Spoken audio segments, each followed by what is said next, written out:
Psalms 1 through 3, God tells us how to be blessed. He says, don't hang around and listen to the wicked sinners and scoffers, but rather delight ourselves in his word and meditate on it regularly. This will cause us to grow, be strong in the Lord, and bear fruit for his glory. God points out that some resist and reject him and his son Jesus, the Messiah.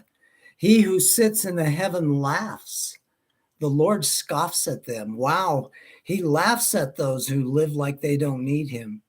He has brought forth Jesus as the Messiah and installed him as the King of Kings.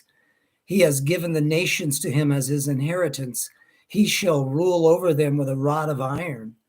The day is coming when Jesus will literally rule over the nations. God says, because of this, take warning, O judges of the earth. Worship the Lord with reverence and rejoice with trembling. Do homage to the Son. Kiss the Son. How blessed are those who take refuge in him. Isn't it awesome that we see the gospel right here in the Psalms?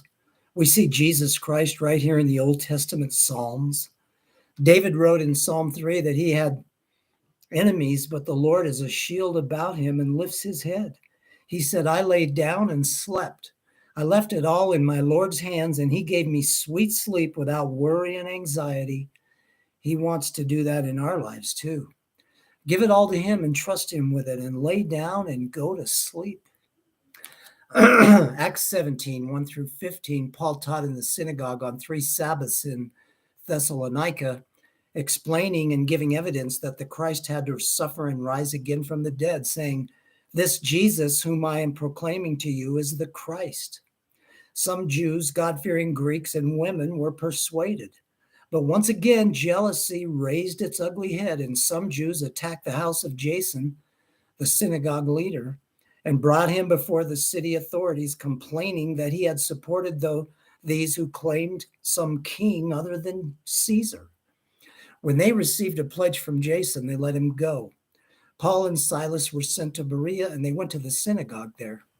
These were more noble-minded than those in Thessalonica, for they received the word with great eagerness, examining the scriptures daily to see whether these things were so. Are you a Berean?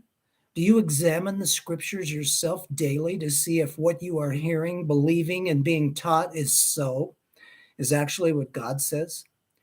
Jews from Thessalonica heard that Paul was teaching in Berea and even came there to cause trouble. So the brethren sent him to Athens. Wow, the gospel really gets a response, doesn't it?